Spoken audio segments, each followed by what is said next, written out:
welcome to the Convex Conversation with me, broadcaster Helen Fospero. This week's guest is one of my favourite British actors.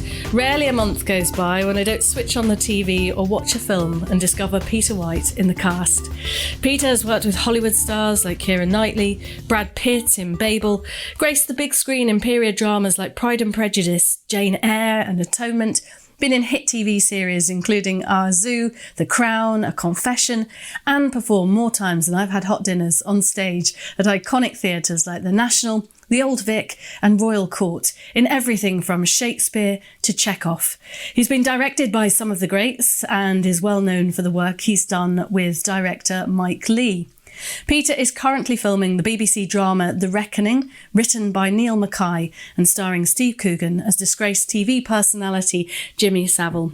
Peter, how are you, my friend? I'm very well, thank you, Helen, yes. It's very lovely to see you. You're always so busy. Your diary is always packed. Well, I'm very lucky. My diary is normally packed, although, of course, the last year has been sparse. But even in the sparse lockdown year, I've been very lucky because I've had 3 really nice sort of TV things and 1 film, which has kept me ticking over. So if you look at the number of weeks I worked, it's not many, but the stuff I've done has been very nice. You always seem busy in our household because you are constantly on the television, and my 12-year-old... Gold and Dave channels. Well, exactly. I mean, sometimes it's old stuff. I mean, sometimes, you know, it's Hot Fuzz and stuff like that. And other times it's whatever the latest series of the day is. My 12-year-old often runs out going, Mum, Peter's on the TV again, which always makes me smile. Tell me a bit about The Reckoning, which is what you're filming at the minute for BBC One. Yes, I can't say a lot about it, but I can just tell you what we know, which is it's a very excellently written 4-part drama about Jimmy Savile, written by Neil Mackay, excellent script, with Steve Coogan as Jimmy. Steve's a brilliant, brilliant actor. I don't know if you've seen him on film, but apart from his Alan Partridge comedy genius, he's actually a brilliant screen actor. So I think as Jimmy Savile, he will be extraordinary. He's a very good mimic, of course, but also he's a good actor to get into the heart of the psychology of what was going on with a man like that. And it's not sensationalist or exploitative in any way, the script. It's just revealing the levels of denial. I always say it's a series about denial, people in denial. Savile himself about his own personality and also the world of people that didn't see through him. And that's most people. So in some way, the world was in denial as well. So, but it's a very excellent piece of work.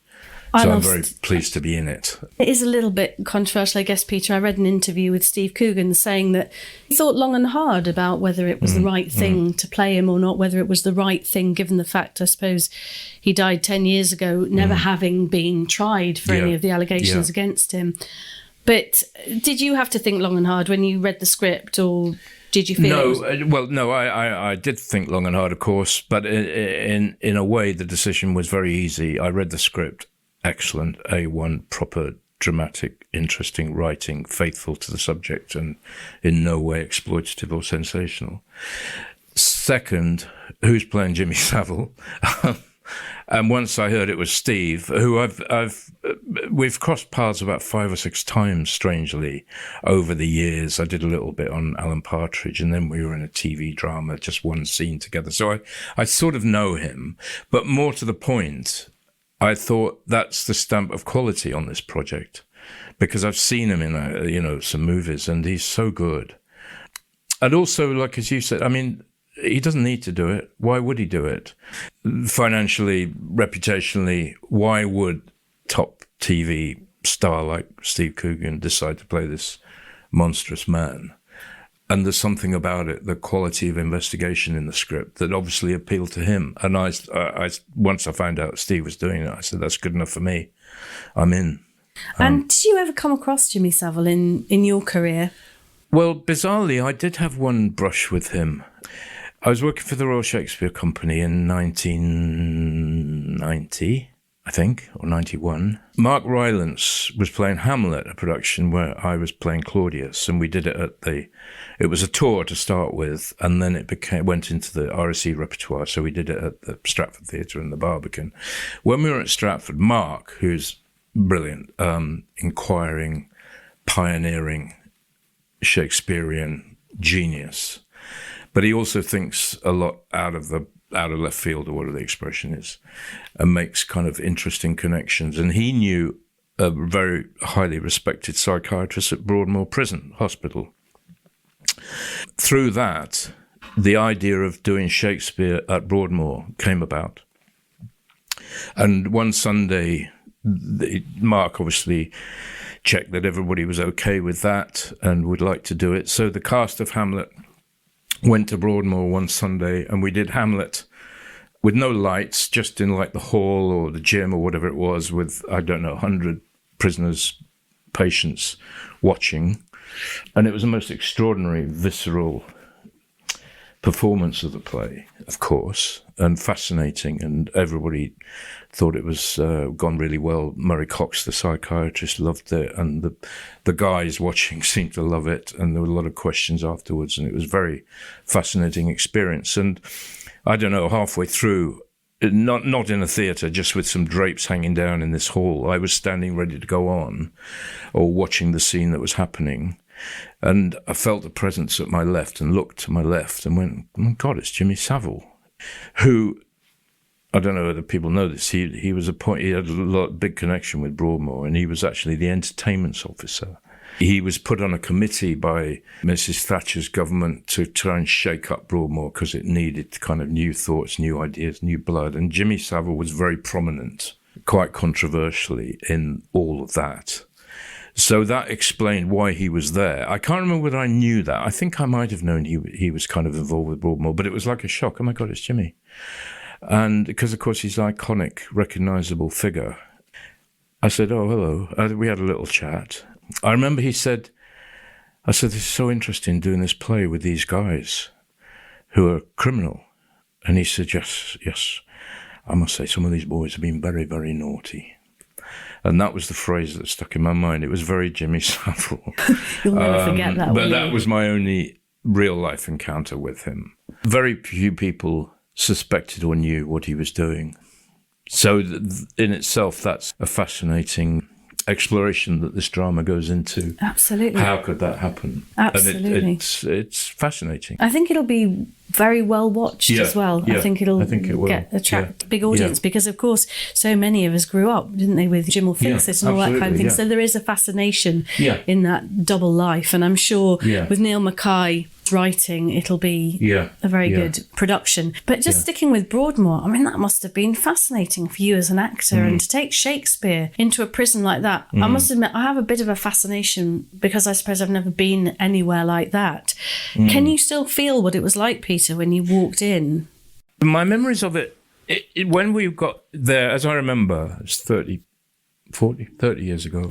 I mean, when we went through the gates, as it were, this sort of big red brick building in Berkshire, I think it is, I didn't feel this sense of like evil and darkness and gloom. It just felt very normal. In the process of putting on a play, I think we had a little run through just to get used to the space, this big hall. But then as the play happened, my memories then become vivid. I'm playing Claudius, who's murdered his brother.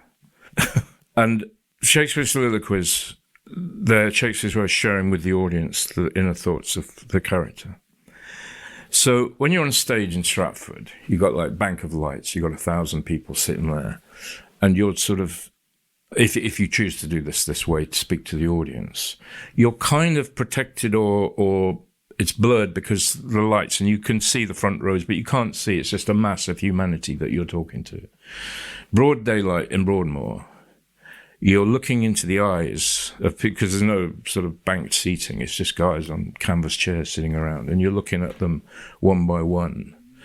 And Claudius's soliloquy begins with, "Oh, my offence is rank, it smells to heaven, it hath the primal eldest curse upon it, a brother's murder." So I'm looking at people who, I'm not saying they're all murderers, of course, but they're all there because they've committed some sort of crime. So that was like extraordinary. made me very nervous, and then I became like very confident. It was a strange experience. That's amazing. I know, I mean, Hamlet still has a place in your life. You did the Andrew Scott Hamlet. Yeah. You've done a lot of Shakespeare with the Royal Shakespeare Company. You've been directed by people like Mike Rylance, who you just mentioned, and Michael Boyd. Do you think of yourself really, Peter, at heart a Shakespearean actor? Is that one of your big passions? Well, it sort of is, although I wouldn't call myself a Shakespearean actor like Mark, for example. Mark is born in the wrong century. He is an Elizabethan actor. He founded Shakespeare's Globe on the South Bank. That's his soul. That's who he is. He's most brilliant. As though he's channeling Shakespeare, who's next door writing his new play. Do you know what I mean? He's our modern day bard, isn't he, really? But Mark's our modern day bard, I suppose, yes, isn't absolutely. he? I mean, he's brilliant in modern plays, and on film he's brilliant. But every time I've seen him, well, I had the privilege of being with him in 200 performances of Hamlet. Every time on stage, you think this is it. And then, I mean, there's brilliant Shakespearean actors, like, the old school. I mean, you watch Olivier in the film of Henry V, and it's the same thing. You just think, that's it. That's channeling through 4 or 5 centuries from what it was in its raw state at the Globe, where you got 500 groundlings shouting and eating pies and throwing tomatoes. They're only here because the bear baiting was closed, but they also loved it. People flocked to the theatre because they wanted a story. And then all the posh people sitting at the top, the snobby aristocrats, in the daylight, so equivalent to us in Broadmoor, getting those sophisticated thoughts and feelings across. And the Globe held 1,000 people. Big theatre. Seems small, but it's high. The groundlings are hundreds of them standing in the pit. To make those plays work in that condition is extraordinary.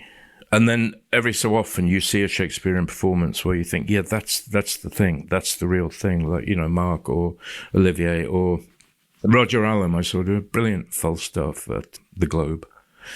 Some great Shakespeare actors. But so I would never put myself in that category.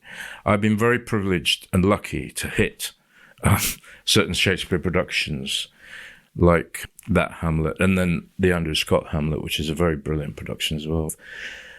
We've had, 1598 until 1998 is 400 years. So we've had 423 years of accretion, Shakespeare, like with limpets and crusts and barnacles growing on it through each age. And in the modern age, it can often be smothered by those conventions. But the brilliant productions, they strip that off, and the brilliant performances, Andrew was brilliant, as Mark, obviously, they strip that away. And it's sort of like, I'm in the Globe, I'm watching this. It's a new play, it's fresh. We need you in some Shakespeare soon so I can come and see you. You remember Hazlitt saw Edmund Kean play Lear, I think, at the Drury Lane. Yeah. 2,000-seat theatre in Victorian times with crowds of people. I did a bit of research about Victorian theatre because I did Trelawney the Wells at the Donmar Warehouse. And you think, how did it ever work? With people, the theatres were so great sin pits in all Elizabethan times, and that's why it was on the South Bank, because it was outside the city, because it's not respectable with the brothels and the bear pits. But Drury Lane, the prostitutes flocking in the foyer, people would fry fish, selling cooked food, aristocrats meet their lovers in the curtain boxes at the back of the theatre, people shouting across. It was a great social event as well. Fights would break out. And you have this one genius actor, Edmund Kean, somehow, with gaslights, this sort of rowdy atmosphere, somehow they got it across. And William Hazlitt, the critic, watched Kean play Lear, and he said it was like reading Shakespeare by lightning. And that says it all. If an actor can do that, and silence this mob, like, Shakespeare's actors would have done in the Globe, in daylight, or Kean, or those great Victorian people in, these gaslit barns, 2,000 seats, rowdy people, and you get the real thing. That's proper Shakespeare. I mean, last time we had tea together, Peter, you were in between performances of an adaptation of Chekhov's Uncle Vanya at the Harold Pinter Theatre. Yes. You do such a mix of TV, film and stage. Do you lean more to the theatre or one of the other genres? If I had to choose, I would. I always, I mean, I started in theatre, and I always say my image of what you are as an actor. Sometimes young actors come in because they think I'm old and wise. If only they knew. You're definitely not old. You're definitely wise. True. Now, I say, what's your dream? When they say, you know, I want to try acting, I want to do this, I want to do that, what do you think I should do? And I said, what's your fantasy, really, honestly, in your heart? And sometimes they're embarrassed because it sounds quite grandiose. But actually, it's very important to identify that when you're young and still finding your way. Some actors who I know, who I've worked with, their dream it could be like they're 12 in a school play or something. I want to be in Hollywood. Mine was always, I want to work at the Royal Court. Really? Yeah. Or I didn't know about the Royal Court when I was that age, but when I was doing school plays, that was the image I have. You have an image or a fantasy or a dream, and mine was always like coming out of rehearsal and sitting around in a cafe of a theatre with big plate glass windows and smoking cigarettes and having coffee and talking about the play and then going back and rehearsing. That was always my dream. That was like, because I used to go to the Nottingham Playhouse when I was a teenager, and I'd see all these actors and I thought, I want to be them. They were like gods to me. I said, I want to be there. Whereas other people I know very successfully, they always wanted to go to Hollywood. They wanted to be a film actor.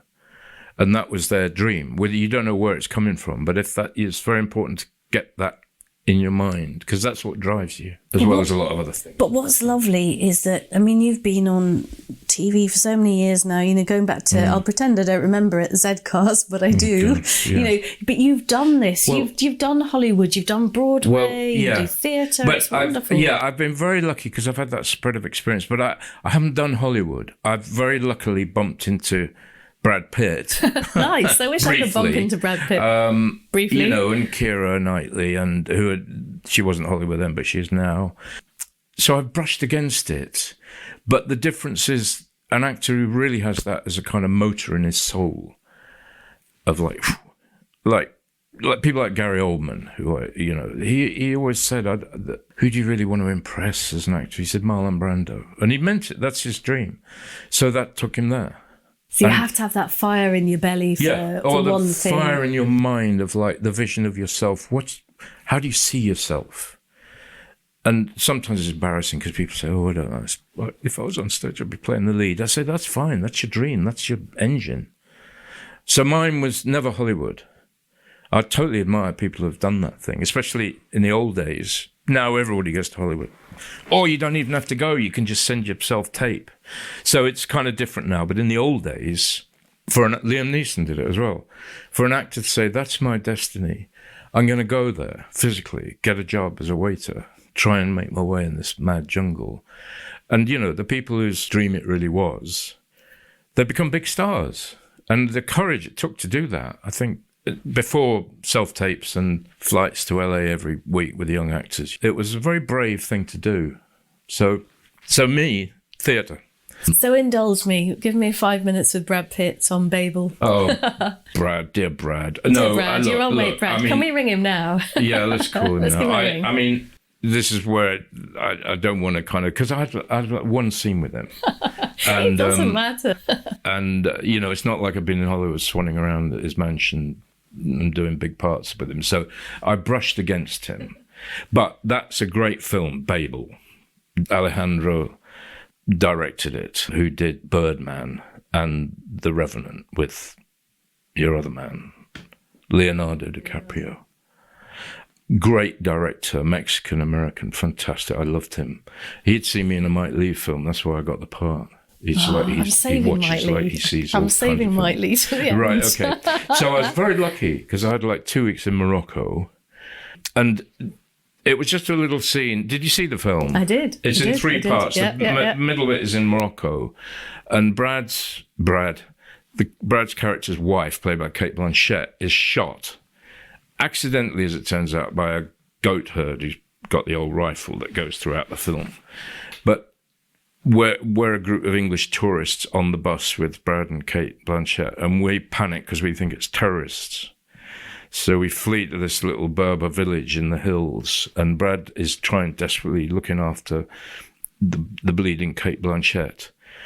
And my character is the sort of lead character of this bunch of English tourists. And I'm saying, we got to get out, come on, like freaking out. And Brad Pitt is saying, no, my wife is seriously wounded. I'm going to wait here. We can't move her. And me and Brad have a fight in the street. As you do. So he throws me to the ground. So that's my claim to fame.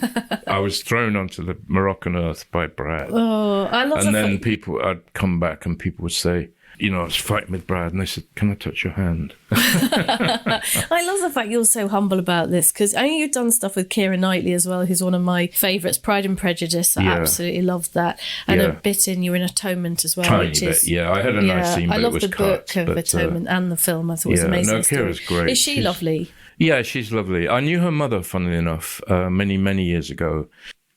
She was a playwright. Lovely playwright, but before that she was an actress, and I did a play tour with her in 1970-something. Anyway, I kind of kept in touch, and I knew when Keira was born. So, I heard about Keira as a baby, and then suddenly, like 20-something years later, I'm on a film set with her.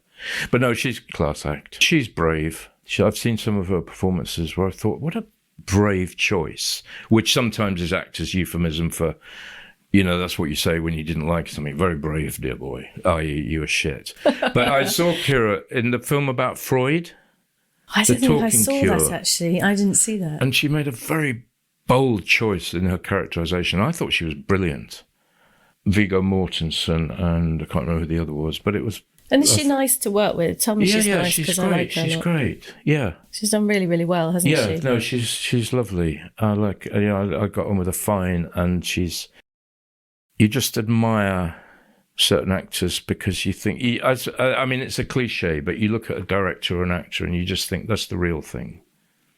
You can be seeing somebody in a film, an actor you don't know, or you're watching a mate on stage, whatever, and you think that's it.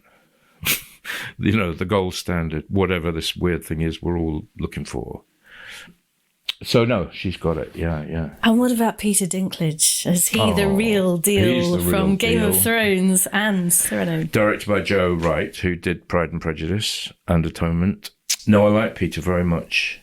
So you're in it too, aren't you? You went to Sicily, didn't you? We filmed in Noto in Sicily a year ago, November last year. I didn't know Peter, I knew who he was. I'd seen him in The Station Agent and another film he did. And I thought, he's a good actor. I'm ashamed to say I haven't seen Game of Thrones. I haven't. But I'm aware of it. Yeah. In the sense of, why aren't I in it? And you should be in it. I knew, because I know that it's the most successful, most watched TV series ever, globally. So why are you not in it? Well, that's a very good question. So, no, I never got around to seeing it, but I know about it. And I knew Peter was in it, like one of the leads, and he'd been in it all 8 series or whatever. So he's a huge star. And he and his wife devised this Cyrano project in New York, or they'd done it in the theatre, upstate New York, and then off Broadway. And then because of his power as a star, he can get it made as a movie. So that's the history of it. And I've just drop in, do a nice little cameo character at the beginning of the film. Nice couple of scenes with Peter. Same with Brad Pitt. You fly into these huge movies. Well, I've done just like 3 or 4. You dropped in like on a parachute and you go, oh, it's Brad Pitt. Oh, it's Peter Dinklage. Hello. And sometimes you just brush against it. You do your own work as well as you can, and then you're taken away. Parachuted out, reverse parachuted out. So it can be a strangely disconnected process sometimes.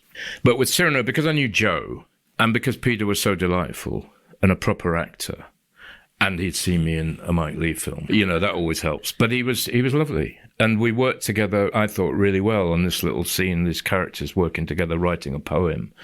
It was suddenly like I was doing a play at the Royal Court, in the rehearsal room, like, how should we do this? What about this? It was the real thing.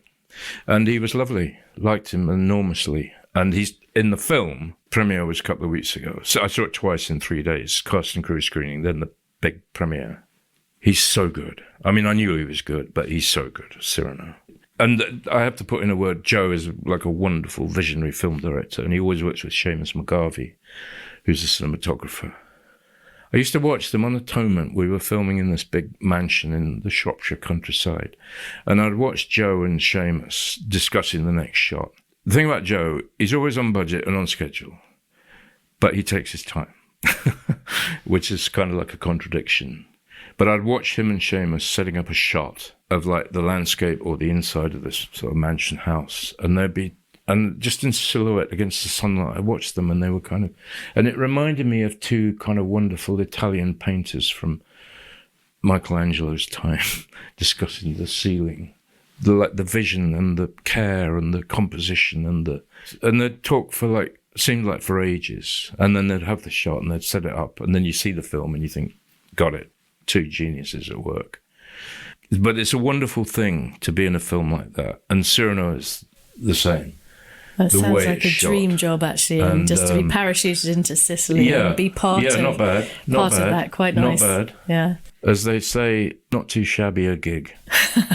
Not too shabby a gig. No, it's not too shabby a gig working with Mike Leigh either. I mean, I know that Mike Leigh's one of your favourite directors. You've been in so many of his films, Another Year, Meantime, Naked, Mr. Turner. Vera Drake. I came across his work. There's one more when I interviewed him for Secrets and Lies. Oh yeah, I'm in that. And you're in that as well, aren't you? In a tiny way, yeah, Brenda Blethyn. yeah. What's it like to work with him? I mean, I love the fact that it's all about improvisation, isn't it? And it's all about, I guess, people. It's people at the heart, feelings, emotions, conversations, dialogue. How does he get you to dig deep into the character? Very good question. Have you got 3 hours on the podcast? Yeah, I've got 3 hours left. So I could go on and on and on. But interestingly, this ties in with your question, which I didn't quite answer, about my methodology as theatre acting. I had the great privilege in 1980, so that's 40 years ago, of working with a director called Mike Alfreds, funnily enough, on a production of The Seagull, for his company Shared Experience, which we toured and played at the Almeida when it just become a theatre. And Mike, I'd never been to drama school. I'd done a lot of acting at university and thought I knew it all. So I just went straight into acting. You know, I got a couple of TV parts and some little theatre gigs in rep, and he was doing kind of all right. And then I bumped into Mike, who taught me so much about acting, because he's very Stanislavski. I don't want to say method acting, but like researching a play properly, a great play like Chekhov. 6-week rehearsal, which in those days was unheard of. If you're lucky, you got 2 in rep. And we'd investigate the play, we'd deeply go into all the characters, we'd investigate every corner of the play. And it taught me that there is a real democracy in a great play. The cliche, there are no small parts in a great play. Otherwise, why would the great writer put them in? And I was playing Medvedenko, which is normally considered a little part. Some of the exercises we did, I felt like I was the lead. And everybody had that experience because we'd go around all the characters. And it was a wonderful production, and I learned so much. And hopefully it made me a little more humble, because I discovered what proper acting is. So Mike Alfreds, big credit. Then I first worked with Mike Leigh, not long after that, actually, in Meantime, which was a TV film. So I'd learnt about how you create a character, how you investigate a character, how you build up a story of a character from Mike Alfreds with The Seagull. Then I bumped into Mike, where there's nothing else but that, because there's no script. There's no, he has a rough scenario in his head and a range of characters, and he casts actors, and then you devise your character. So that methodology in theatre is what I love doing. That's how I work. And it segued beautifully into Mike's work as film. Now, not every actor works like this, and I totally respect that, because I've worked with some brilliant actors, Zoe Wanamaker in The Birthday Party. I'd say, should we do the backstory of the character? She said, no. So she doesn't want to do it. Learn the lines. But she's brilliant. Yeah. She does it up here and instinctively, and doesn't like talking about it too much. And that, I totally think that's wonderful. A lot of actors are like that, instinctive. I'm kind of very analog. Is that the right word? Like, oh no, that's not the right word. But I love research, and I love devising a character's biography. And as I say, with Mike Leigh, that's all there is. You've got to like that way of working. Otherwise, and some actors have worked with Mike, and it hasn't been for them. They're wonderful actors, but it hasn't worked for them because they don't work like that. He's a great leader, but he can't go anywhere until he follows you, the actors. That's why he's got to know you're on board with this way of working, because he's got nothing. But that probably makes, is probably one of the reasons why his films are incredible. Yeah, when they work. They work beautifully, don't That's they? why. They work. So let's flip round telly a little bit before we depart, if that's all right. Yeah. One thing I saw you in, again, I've seen you in it lots of times, but with Little Jack, was Hot Fuzz. You loved that with Simon Pegg. Was that fun? Yeah, that was a great job. I'd seen Shaun of the Dead the week before. Yeah, I had the interview for Hot Fuzz, so I thought I'd better do some research. So I went to see Shaun of the Dead in an empty cinema in Manchester. I was filming out there, and it was like a rainy Wednesday, and there were 3 men and a dog and me watching this film. So not very auspicious circumstances to watch a movie by a director you're going to meet for a part in his next film. And I have never laughed so much in the cinema. An empty barn of a place in Manchester. I thought it was so genius.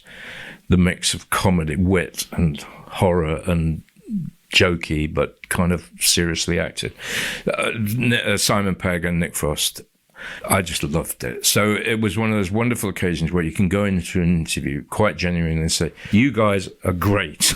I've just seen your film, and honestly, I'm not just saying this to get the job, but it was fantastic. And even if you don't give me this part, I don't care, because I'm so glad to meet you. Edgar Wright, the director as well, to say that to you. Brilliant. Anyway, then I did get the part. Does that make you cool, like with your daughter? It makes me very cool with a younger generation. Yeah. My daughter's, when she was at uni, all her friends were like bowled over. She'd give them my posh credits, like Royal Shakespeare or Mike Leigh, and then she'd get Hot Fuzz, and they'd all go, whoa. The thing about Simon, Edgar's a brilliant director. Simon is like a technician of comedy. That was my impression. Nick Frost is like the big joke-a-minute, big, larger-than-life, lovely guy on set. Simon's like a cool, serious scientist. How does this work? And so it's a wonderful trio of talents and personalities, and they come up with these excellent films. We filmed it in Wells in Somerset, where Edgar is from. It was great. The other one you dipped into on our screens the other day was The Crown in the 1950s. I love the fact you popped up in that. Was that interesting to do? Oh, I loved it. Amazing drama. The thing is, that's Nina Goldcast in that. Anything with Nina's name on it, it's class. Because she's like royalty, excuse the pun. She's the crown of casting. It was wonderful to go into a series. The budget was big, and the quality of script, actor, production values, direction just all came together. It was great. Like, you really feel like this is Rolls Royce of TV.